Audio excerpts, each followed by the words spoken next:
Welcome, everybody, for part two of our artist panel discussion for our current exhibition called The Female Gaze. My name is Elise Vernon. I am the gallery director here at Olson-Larsen Galleries. I'm Susan Watts. I'm the owner. And today we're going to be talking with Barbara Fedler, Mary Jones, and Rachel Dupemeyer, the second half of the artists in the show. If you were able to join in last week, we talked to the first half of the artists, and so now we're kind of wrapping it up. So we are very fortunate to have a wonderful moderator for our discussion today. Our facilitator this afternoon is Dr. Yolanda Sanders, founder of Innovation Insights and the Donna R. Danielson Professor of Textiles and Clothing, and the Chief Strategist of Innovation and Entrepreneurship at Iowa State University. So I'll have Yolanda take it away and we'll get started. Wonderful. Thank you for that introduction, Elise, and thank you for the opportunity to moderate this panel. It's always a joy to celebrate the work of female artists and share their stories. So really appreciate this opportunity. So first, I'd like to start with our artists. I'd like for each of you to give us a bit about your background and a background of the artwork that you have in this exhibit. And so, Barbara, why don't we start with you? That sounds great. Thanks, Susan. Thanks, Elise. Thanks, Yolanda. This I've titled and said, "The image comes first, a background wallpaper reminding me of kitchens and vaguely European, bright with red, yellow, and greens. The clipped knit from advertising woman smiles as she departs the narrative. She speaks of movement and energy and is an organic counterpart to the tempo of green ribbon grid. What is she leaving behind? Why is she so happy?" Next slide. Collected together in the exhibition, the small images have an effect of accumulation. Much like life, the experiences represented are idiosyncratic. Experiments with collage materials precipitated the series of icon women, as did growing vegetables and orchard fruits. The images of women pulled from a variety of ads were placed on vintage wallpaper backgrounds. Gouache paint and additional collage built layers and narrative content. Next slide. Swags and curtains and a reclining woman who advertised window shades that were guaranteed by Good Housekeeping circa 1958 reminded me of the art historical odalisque, a pose that presents the female body sensually for the viewer. She is framed with historic wallpaper, including J.C. Eisenhart WP Company stamped at the top, labeling her much like Ingres, Manet, and Matisse did in their paintings. Next slide. Cruciform patterns are overlaid with jewel-like mosaic patterns that surround an innocent crowned Madonna-like figure. Transparent bands of color are used to sandwich the images together and suggest otherworldly powers. Fragmented in nature, our memories of those who pass are symbolized with these colors and patterns and images. The transparent purples and grays that are layered over the image of the couple serve as a scrim. We'll jump ahead, sorry. Greens. Absorbed by the peachy pink printed wallpaper, this woman has a regal presence heightened with the hinted blue aperture behind her and echoed in her collared shirt. The green growth grounds the image and creates space for her to occupy. The layers of painted gouache and opaque watercolor are more prevalent and exaggerated than in many of the exhibited works. Miss Clairol, fascinated by the ad for Miss Clairol with a smiling woman having her hair shampooed vigorously by a male stylist. This work uses an outer framework of border prints and various wallpapers to call attention to the ambiguous hands shampooing the head and the smiling persona barely emerging from the striped patterned peachy pink background. The doll-like image to the far left in the adjacent chair are remnants from Goldilocks and Three Bears vintage wallpaper. The yellow active prints are culled from contemporary art exhibition flyers. Interested in the conflicting qualities of stasis in the Goldilocks figure and the explosive energy of the bulk of the composition, this work speaks emphatically to menstrual periods and childhood. Ravenna, influenced by Galla Placidia's monument in Ravenna and collage papers from a visit to Italy, this work celebrates a crowned and jeweled woman centered in the cruciform composition. Hazelnuts are transformed from chocolate bar package to become her necklace, and the blue foil reflective packaging stands in for the glittering mosaics of Ravenna. Wallpaper finds, rolls and scraps that were kept by my great uncle, a collection that grew with my brother's gifts from local abandoned farmhouses. These patterns, vaguely remembered from my childhood, and the flaky textures, the musty paper smells, hint at unknown pasts. Small images intended as cards for specific individuals became a series starring women, wallpaper, and garden produce. The pocket-sized images speak to medieval illustrations and prayer card devotional images empowering females. The wide-eyed, surprised woman in green, poised left of center, is balanced by a flight of the bird, the picket fence, and the pink florals along the lower third. Attracted to the graphic simplicity of the figure, she becomes a centerpiece for the narrative. This woman is so engaged in the spatial patterns framing her, yet her smile and pose suggest she is elsewhere, dressed for success at a point in time. The next image, the same image, for me hints at the sort of idea of aperture. These cards, these were made initially as cards, card fronts pieces, and this could open up and project you forward inside. The windy nymph, this repurposed illustration floats freely above her background wallpaper pieces. A cloud bubble to her left, vaguely botanical, matches the burst of gold to the right. All around her, the wallpaper circles float while also dividing her into halves. Yellow always cheers me up. Long ago, a friend spoke to her choice of yellow wall paint with, "Yellow always cheers me up." Our dining room has been painted yellow for decades. The image of the woman struck me for the forced cheer in her smile, and she is arranged at the center of the cruciform divisions and at the height of the empirical triangle. Asparagus Goddess, collage from seed catalog sources and drawn with colored pencil. This goddess was one of the earliest images developed. She grows from the background and is also embedded into it with a mysterious presence. Child's Play, the blue background with Goldilocks and Three Bears pattern is subsumed by a portrait of a beautiful woman. The woman's necktie is part of the apron of the bear, and she has a bobblehead like the floating balloon. The Gothic window behind also becomes a desired destination. Gold glimmers. The goddess is entwined in linkages of gold, white tracery, and flowers. Intrigued with layers and colors, telling a story, the eye meanders around the entire image. Historically, collage constructions create new identities through juxtaposition, transparency, and substitution. Women's images in advertising were altered to advertise the product, and I have interpreted these images within new settings, constructed a vintage wallpaper, referring to women's work, papering walls, and decorating the home, adjusted their poses or relationships with bodily parts, limiting their body dynamics, and contextualized them as objects in a greater group of objects, blurring the distinctions of importance or initial advertised meanings. The goddess in gold leaf is entwined in linkages of gold, bird silhouettes, and foliage.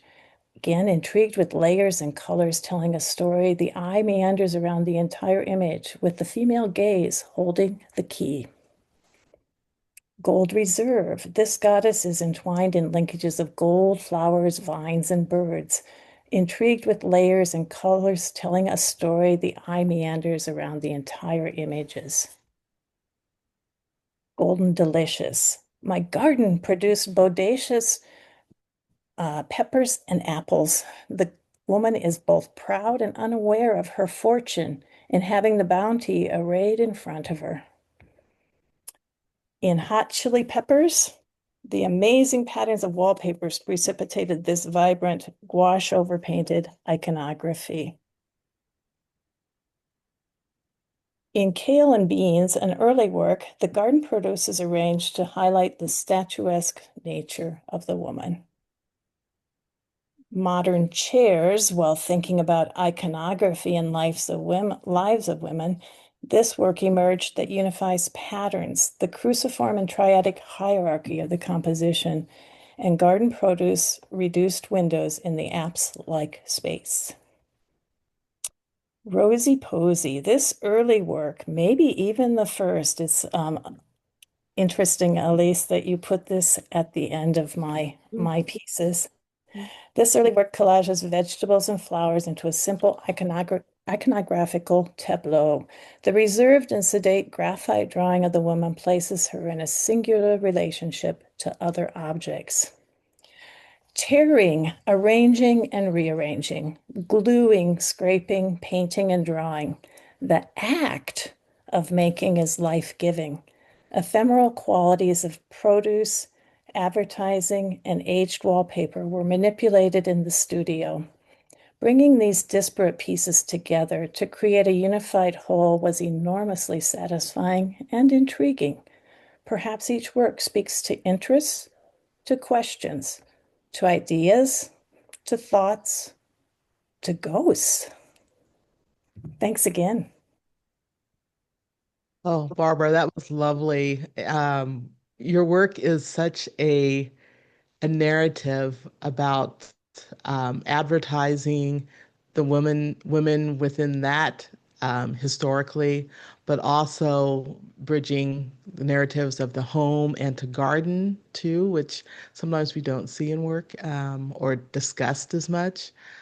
Would you tell us a little bit about um, why collage? Why is that a technique? You talked a little bit about the process and making and tearing but what really drew you to that as an artist? Well, collage is this opportunity to find things that other people have already made, so to speak, and to transform. I think it takes less imagination to use someone else's pieces and my ability to recycle, there's a total sensory engagement in doing it.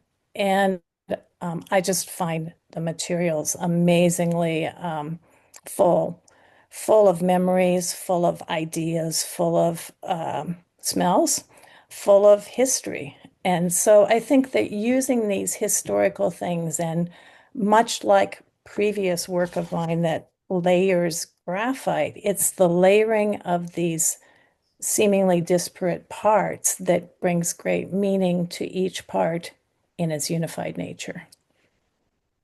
Lovely. And why did you choose women's advertisements in magazines?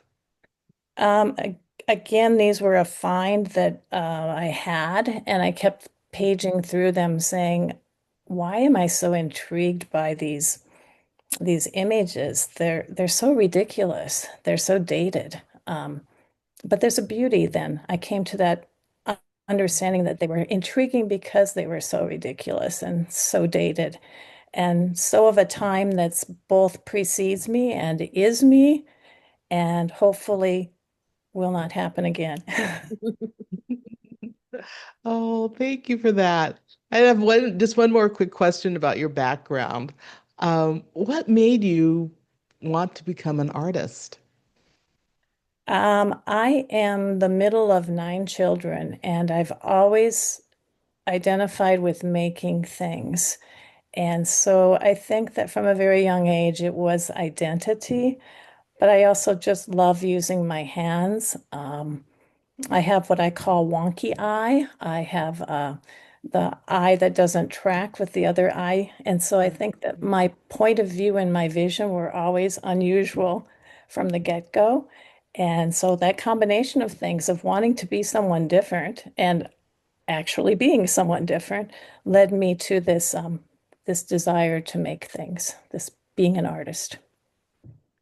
The world is lucky and fortunate to have you um, being someone different in it. So thank you. Thank you, Yolanda. Well, Mary, let's go to you. Would you tell us a little bit about your background and then also discuss your work in the exhibit? Okay, and I think this piece in particular um, says a lot, so we'll land on it for a few minutes. I am, even though I was born in Pennsylvania, I'm essentially a Midwesterner. My family moved frequently, and so that's important because I was always kind of nostalgic about the last place we'd left and searching for a sense of what home means and just senses of place always were important to me. Um, and I was always the new kid, and I was really, really bad at sports, and that makes it hard to make friends. And so I knew how to draw, so that's what I did by myself. Um, I went to Big Ten schools, which is, I think, kind of significant too. Um, University of Illinois, I got a degree in art history there, and then eventually ended up in studio practice, and then my MFA is in printmaking from Indiana. Um, and so, meanwhile, my family had lived in Chicago, and I'd gone to high school there, and so Chicago became my art home. Um, the Art Institute became my museum. I think a lot of people have the museum from childhood that's their reference point. And I got in while I was being taught, the work that really interested me most was um, outsider and self-taught art. There are huge collections in Chicago, and so I was interested in that work, but at the same time being taught. So I was in the process of unteaching myself how to draw in particular. Um, my background is printmaking then, and I think I got interested in it because it's so hard. Um, and it's always things are always in the process of becoming. And I think printmakers tend to be scavengers, which is why it gets tiring after a while working with all those people in a shop. And so I don't have access to a shop right now, so I am primarily painting, but collage is very much a part of it. Also, until I was, my first career was in graphic design and illustration, and I think that says a lot to my imagery and the scale at which I work. I'm old enough that I'm old school, and everything had to be, illustrations had to be a certain dimension and a certain size so that they could fit on a drum scanner. Also, um, my basic tools working in that field were a pencil, a knife, and a rapidograph. And they're still my basic tools. Um, all of the people that you see in that dog or a devil or whatever he is, they're and all the imagery in here is very carefully cut and applied to the surface. Um, the other reason we kind of landed on this image, my pieces tend to start with a specific place.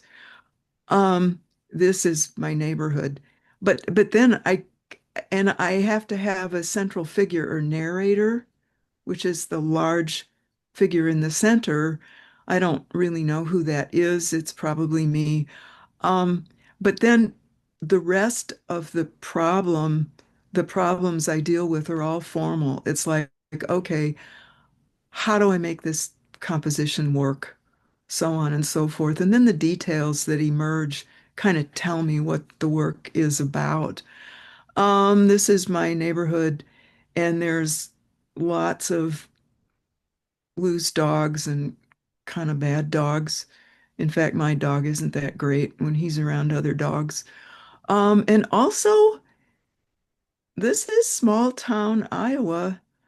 I'm in Indianola, and there's lots of people of, I dare say, ill will in this community. Also, this figure lower right, she's wearing the looking dress, and that's important to me.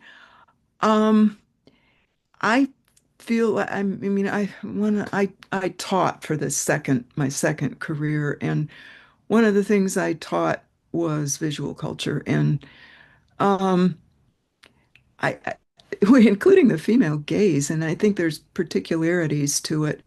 And one is that we're looking outward and looking inward and also aware of being looked at. I think it's three part. And so whenever there's a figure with the eyes on her dress, she's wearing the looking dress and she's observing the situation. So we could go on to the next piece now. Um, Lots of my pieces are kind of diary pages. Another one of my interests is that I think that drawing and writing are really similar activities. Both come from my hand. And so a lot of my pieces they start as pages in a diary, and then this one isn't actually. I started on a nicer piece of paper because I kind of knew where I was going. Um, but it was important to me to incorporate the text and I've got a whole lexicon of symbols and what they mean. The rabbit is frequently my daughter. Um, our book was The Runaway Bunny, the less well-known Margaret Wise Brown book. So sometimes the bunny is her, and here I think I'm kind of protecting her from this prickly fellow, whoever he is. We can keep going. Oh, I frequently work in pairs, and just and also the work I have in this show really varies a lot in size. I get kind of restless with that. But even though the work varies in size, it doesn't vary a lot in scale. The imagery is still real small. Also, I love the way a lot of this show is hung in pairs, um, which is a real interesting way to deal with a lot of disparate pieces. And then the next piece, um, that's another kind of a diary page. And here it this is about a specific place. It's an apartment that I hope the worst place my daughter and I have ever lived. Um, we did move in March and we're marching, and so there's the rabbit. In this case, we moved into an apartment that had been inhabited by a couple who had several pet rabbits, and they let them loose. And so when we moved in, there was rabbit poop everywhere, and the place kind of smelled like rabbit poop. Uh, so that's what that piece is about. And then the next one is about a lot of my work delves into memory. Particular places I will revisit frequently. I do a lot of walking, and I've also done series of pieces on walking. But this one is, um, I go back to Chicago a lot because my daughter still lives there, and it still feels like my home city.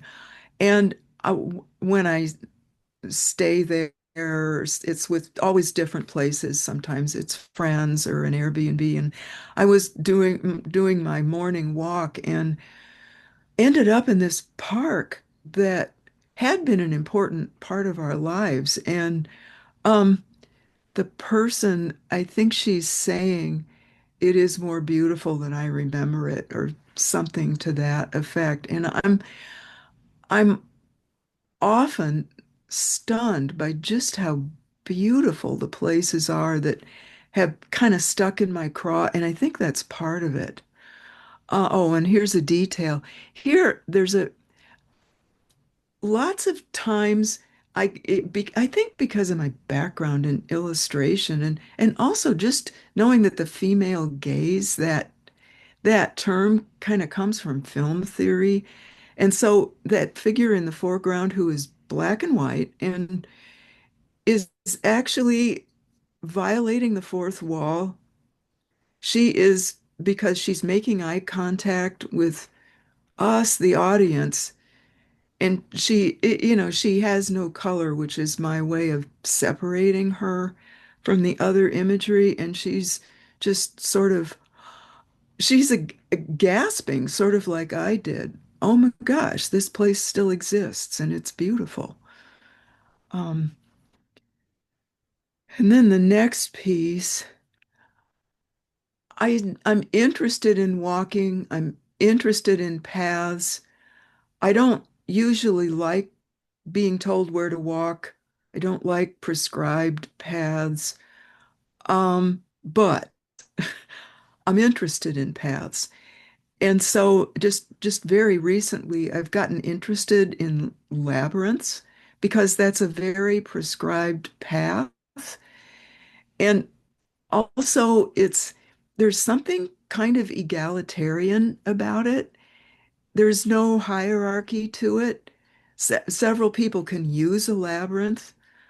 Um, and unlike so many other situations where there are a lot of people involved, no one's in charge. It's a very introspective process. Um, and I've noticed that a lot of my people aren't really very gender specific anymore. So they are are thinking ways of thinking things. Walking a labyrinth is actually a journey within. It's a very introspective process. And then, oh, this last piece. Um, this is it's called Path because I think I named it kind of at the last minute. And I guess I'm thinking of it as a pathscape. This is the fifth emanation of this piece. It started out as one big piece of horizontal canvas, and then I kept cutting it up and reconstructing it. And for a while, it was in signatures. It's all 9 by 12 panels. And I had a bunch of signatures, and I thought it was going to be some kind of book. I do make artist books, and it just wasn't working. So I decided that just as a challenge, a display challenge, that it might actually work better overall as an extreme vertical rather than an extreme horizontal, which I've done in the past. Um, because I think that the path or the pathscape is has more depth to it. In other words, I'm traveling within rather than moving in a particular direction. Tend to think of direction being from east to west because most of my travel is done. I don't know. I guess the country is wide, isn't it? Um, but this work is heavily collaged. Everything in it is collaged onto raw canvas, and um, it references heavily maps. I think of some of the process as being a process of mapping. I get certain elements down and then have to map out the rest of it. Maps also reference paths and travel and journeying. And these folks are well, they're probably talking while they're walking. I've found that that's really the best way to have conversations with people. Uh, Um, I think that's about what I have to say about the work. Oh, Mary, thank you. I truly love your combination also of visual narratives, of written narratives with the diary type pieces too. Um, Thank you. We'll be back with some more questions for you too. Um, Rachel, if you could tell us about your background and the pieces of work that you have in the exhibit. Yeah, I would love to. Thank you, Yolanda and Susan and Elise. I think I'll go a little more slowly with these first two images, and then we can move through the center, and I'll slow down again with the last three, just as a note, Elise.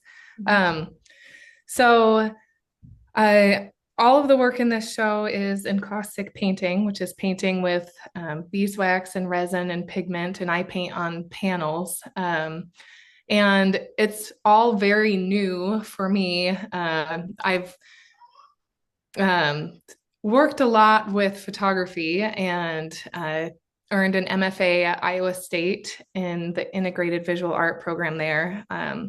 And I'd actually started a program at the Savannah Institute in Georgia, but I wanted to teach. And as I was there, as an Iowa born woman, as I was there, I started to come up short with things that I was wanting to photograph because I was so used to looking at fields and gardens and Midwestern landscape and had worked with that for a long time. And there are many, many wonderful things to look at and photograph in Georgia. But I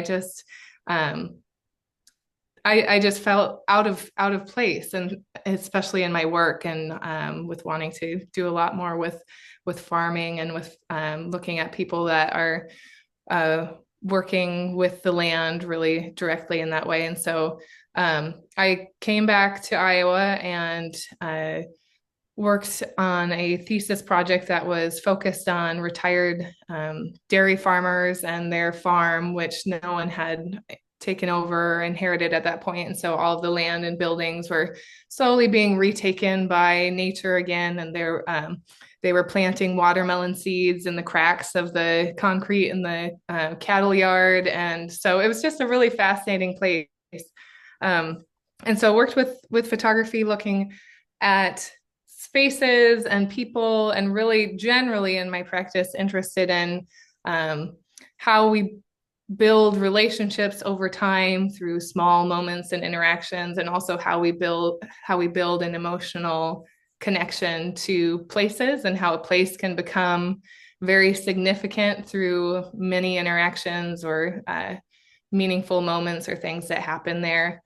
And so following that, I taught for a period of time, both in graduate school and then in Missouri, Central Missouri and East Tennessee, before moving back to Ames. And now I work at an organization called Practical Farmers of Iowa, working with photography and video work focused on telling farmer stories, which has been a really nice fit. But in the transition from teaching to a very different organization, I found that I really missed a lot of the creative play and making and conversations that come with a teaching environment and interacting and coaching students. And so that was a little bit of the kick to do something new myself. And so I'd been experimenting with photographs, layered and collaged with encaustic, and then just started working with just the encaustic medium itself. And so a lot of these works are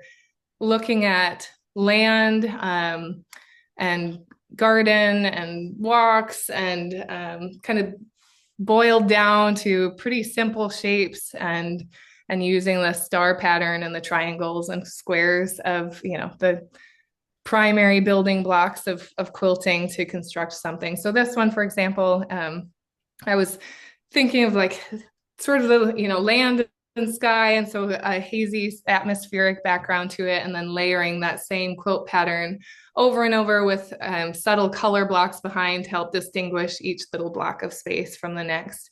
And then playing with, some of the warmer yellows up in the sky, and then kind of fading or changing into blues. And so I really enjoy the subtle shifts with color too, from generally being all blue star, a lot of blue stars, but each one is slightly different from the next. And so that for me is also a tie to some of the resourceful patchwork qualities that can come with quilting and with using what you have in quilting. And then also for me, honestly, in using what I have in terms of time and space to be able to make.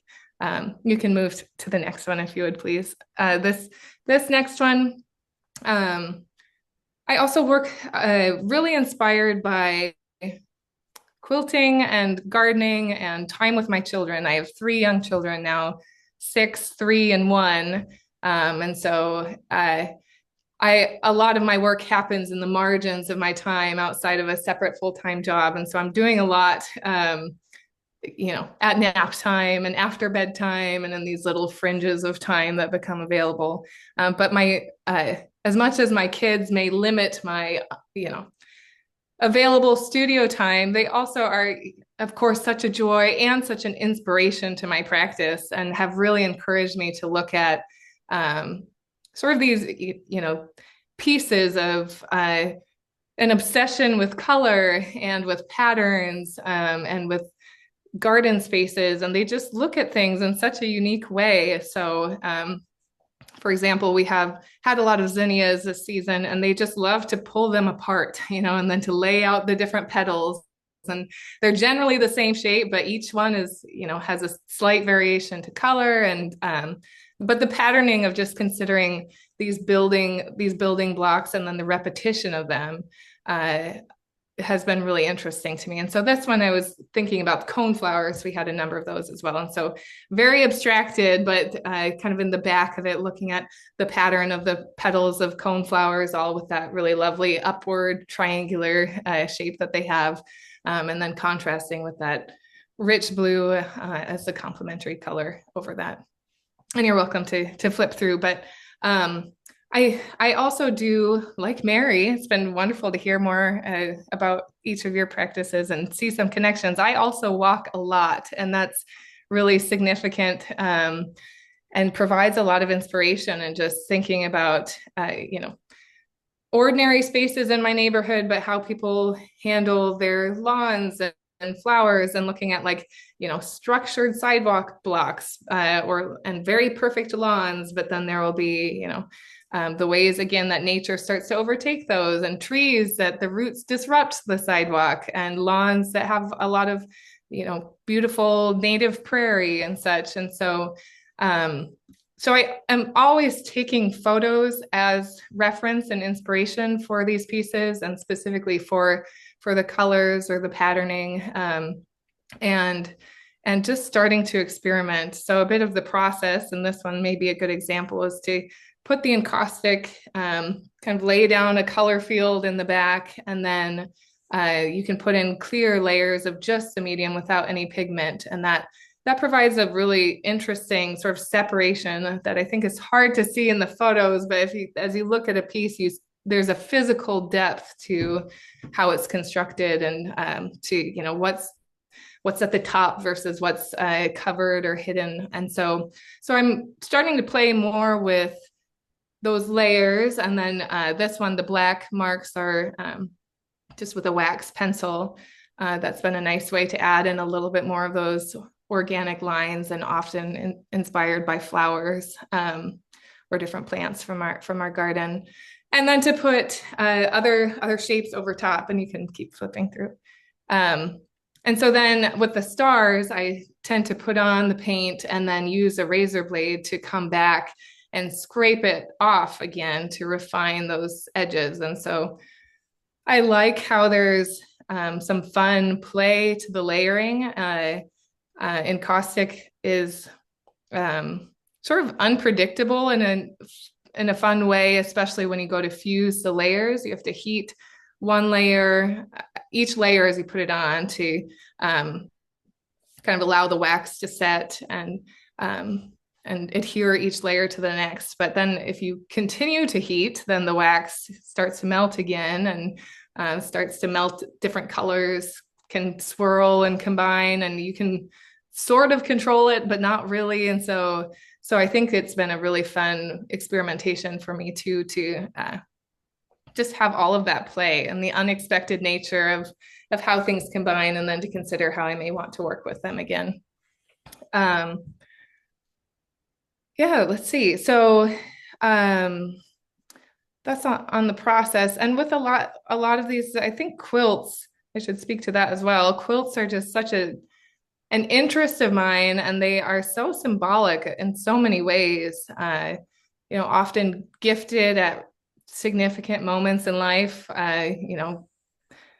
I tend to give baby quilts when new kiddos join our family, and then I know that people give quilts when someone passes away, or you can use fabric of a close significant person in your life. And so they're just this interesting thing, and they've been around for a long time and have are resourceful, and there have been really significant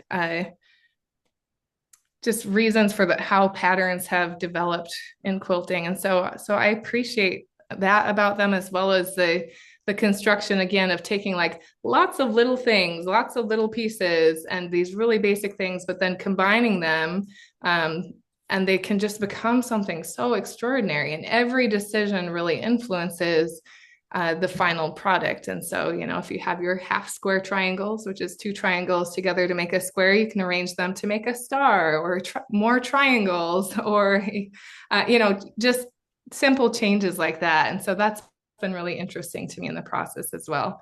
And some of these, like this next one, I started with those basic star shapes in the back, and then continued to fuse and remelt that background layer. And so even the stars themselves that I'd so meticulously scraped the edges start to like work their way back out of that grid and start to melt again. And then I added some botanical forms with the light blue and green inspired by different things that I'd seen. And then that blue star that has, again, those really sharp edges over top of that, with the blues kind of shifting and changing as you go around the full form.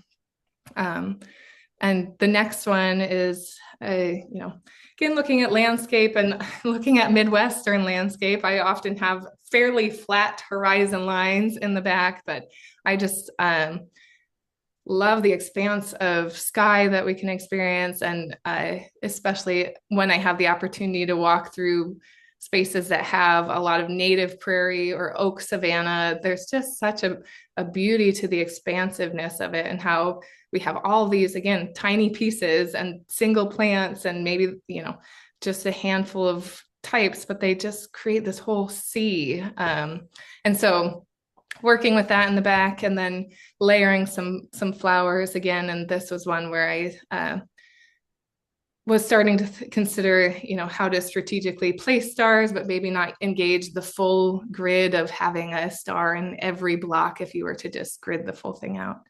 And the last one, playing with the complementary colors. And a lot of the titles of these are inspired by just life with my children and family, and making art and painting for me has been a really wonderful way to stay grounded and inspired and slow down. And I'm able to involve my kids. They sometimes come down and play with the wax when it's recently scraped off, because you can still mold it and play with it, and they'll leave these little pieces that can be very beautiful as well, with how the colors combine just from what they grab. And so this is one, again, generally we have the landscape and then the layers of the flowers, and I played with that wax pencil, but then also going back in and painting between some of those forms, and then ending with the stars over top. So it's been a wonderful a wonderful thing to explore and to just, continue a daily or weekly sort of meditative practice of continuing to make and not taking it or myself too seriously, but allowing for that play to come in and again that just elevating these ordinary things and really focusing on an obsession with color and patterns and garden spaces. So I'll end it with that. Thank you. Oh, Rachel, thank you so much. Your work is also I mean, all three of you have really combined different parts of the female experience and, traditional quilts with nature and landscapes is wonderful. Uh, so thank you. Each of you have talked about how environment has impacted your work or influenced it. So how has it been to be a female or a woman artist in the Midwest, and how does that shape your work? Rachel really is, well, I think all of you have touched on it some more, but if anyone would like to expand on, you know, being in the Midwest, well, how has that impacted your work as a woman? Who would like to jump in?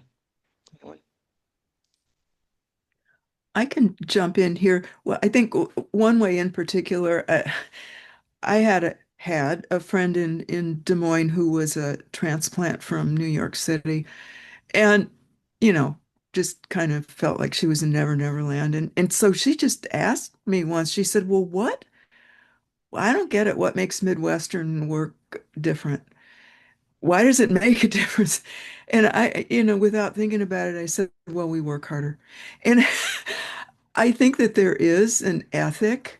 I mean, Yolanda, I was really interested in reading your background, your relationship with land grant schools, because I went to the University of Illinois, and there's a plow on the insignia, and the motto is learning and labor. And I think I internalized that. I mean, even being in the art school, which was, in the shadow of the stadium, basically. Um, I felt like it was just that let's get to work here. And I think that really, I mean, I identify with being from Chicago. It's a very working class city, and it's something to be proud of. Um, I also see just in, I, I think that, while people are flying over, they're overlooking some important stuff. Um, I think that a lot of traditions, well, I don't want to talk about it too long, but I think that a lot of traditions in imagery have been sustained here. I think really coming from Chicago, the Imagist tradition, really personal work. There's even a strain of surrealism that came over from Europe and kind of stuck here. I have a friend who says that it's because the winters are so brutal. I don't know. But and that's what I have to say about living in the Midwest. Oh, that's fabulous. Thank you.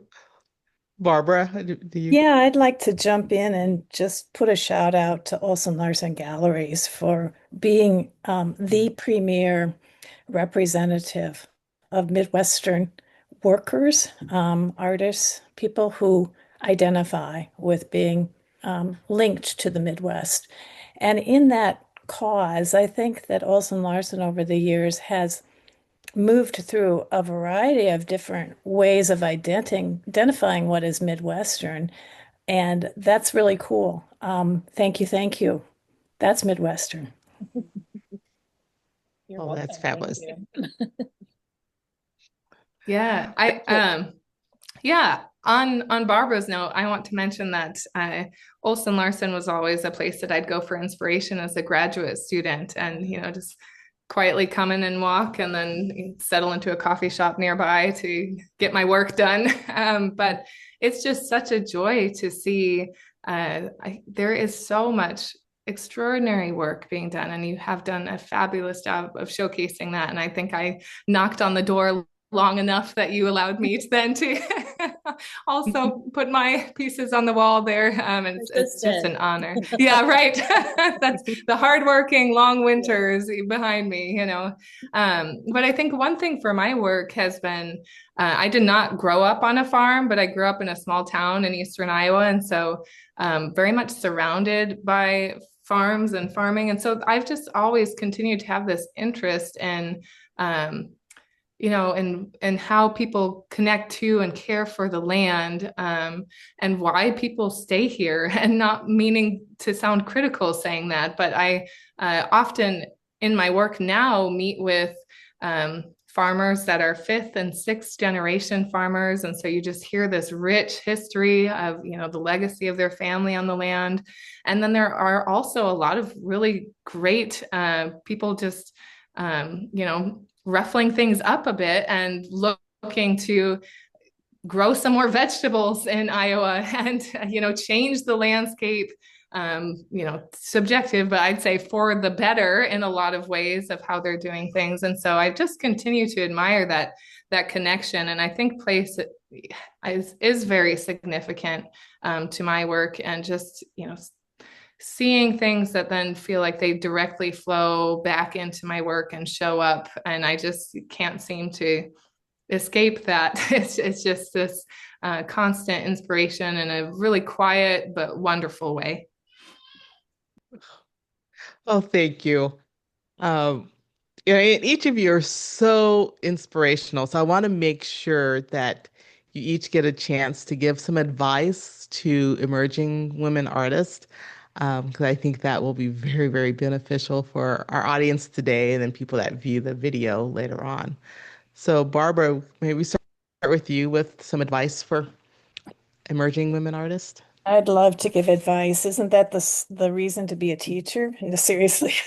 Um, Explore, seek out stimulus and new sources of inspiration. Write, keep record of your ideas and thoughts. While working, note where you wander. Read novels, biographies, poetry, history. Network. Find folks who want to keep in touch, who want to share their experiences, who come from different places and work in different ways than you do. Look, eyes and ears and nose and heart and soul. Respond. Work. If creating is important to you, make time to make things happen. Don't worry too much about what you make. Set goals and be persistent, but be patient with yourself. That's it. Fabulous. Thank you. Thank you. Mary. Oh gosh, Barbara said so much that it's almost hard to add to. I think an important thing is, yeah, work.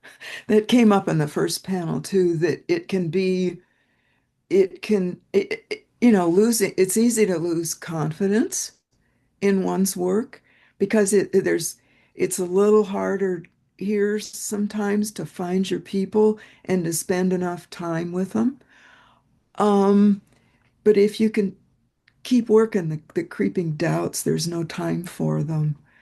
Um, you know, would often challenge students on the honesty in their work.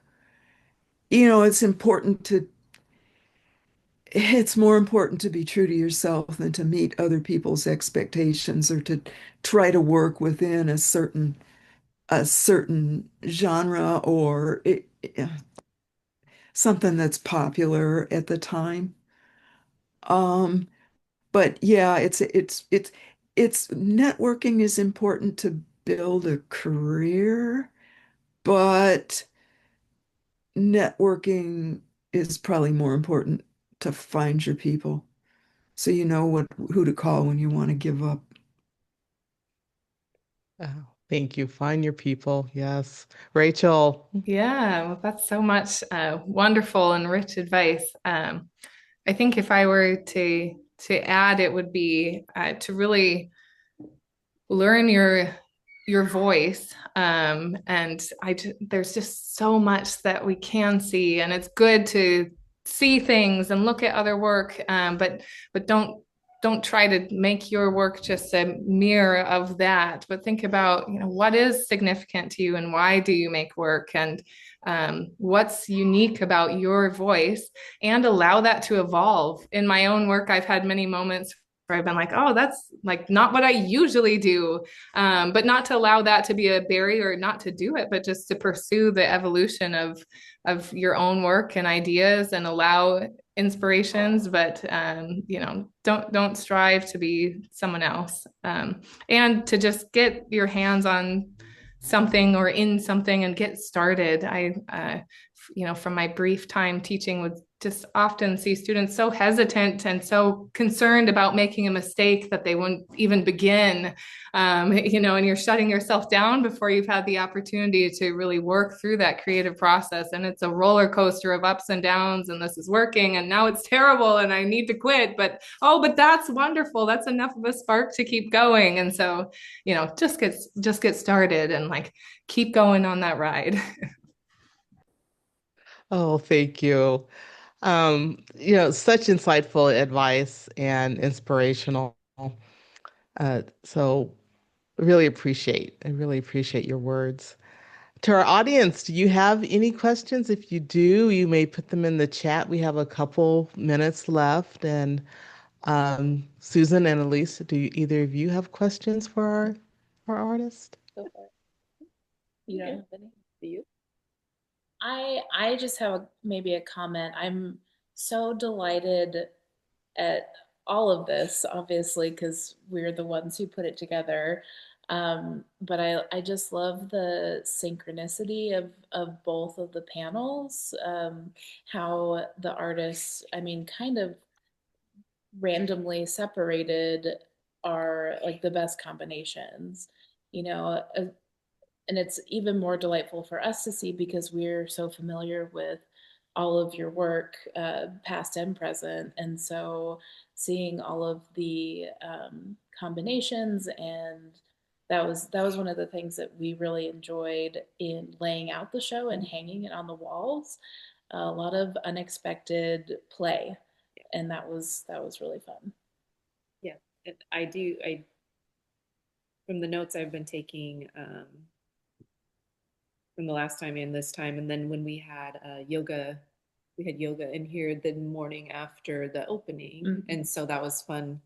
People that don't generally come in and we had them talk just a few minutes about the work. So it's just interesting to hear those observations, and then listening to the people that are actually making the work, and like Elise said, the things that we saw in the work, and layering and fabric, and whether that's actual fabric or the fabric, things coming together, or a hint of fabric like in Luca's work. Identity, that's something, especially women, that we talk about and think about all the time, even if we're not aware of it. And so that was interesting. Figurative, the figure in some ways I see in all of the work, whether it's an abstracted gourd shape or a dress again. So I guess those are just more observations. And also conceal and reveal. Yes. Yeah. And we could talk a whole other hour about Absolutely. that. We could. Yeah. Oh. So just to say that we're thrilled and delighted. Well, thank you all for joining us for this conversation, the second part, and spending your afternoon exploring the layers of this exhibit and the many facets of life as a woman in this world, and representing it through various means, narratives, media. And so for all of the artists, thank you so much. Today, thank you, Barbara, Mary, and Rachel, for sharing your insights and stories, your processes, your thoughts behind each of your pieces. And then big kudos to Olson-Larsen Galleries for curating this exceptional exhibition and really bringing to the forefront the work of these seven women who are inspiring with their current work and then future generations, and for allowing various ways to get the work out to the world. So not only through the gallery, but also hosting these virtual panels. Uh, those of you that are in the Des Moines area, or if you're traveling through over the next, couple weeks, please make sure that you get yourself to the gallery in person. It's at 5042 Fifth Street in West Des Moines, and make sure that you see this exhibit. It runs through November 29th, and admission is free and it's open to the public. So, on behalf of everyone at Olson-Larsen Galleries, I thank you for being a part of this dialogue. Please continue to support the arts, sharing stories, and celebrating the creativity in all of its forms. So, have a wonderful afternoon, and we look forward to seeing you next time. Thank you. Thank Thank you. you.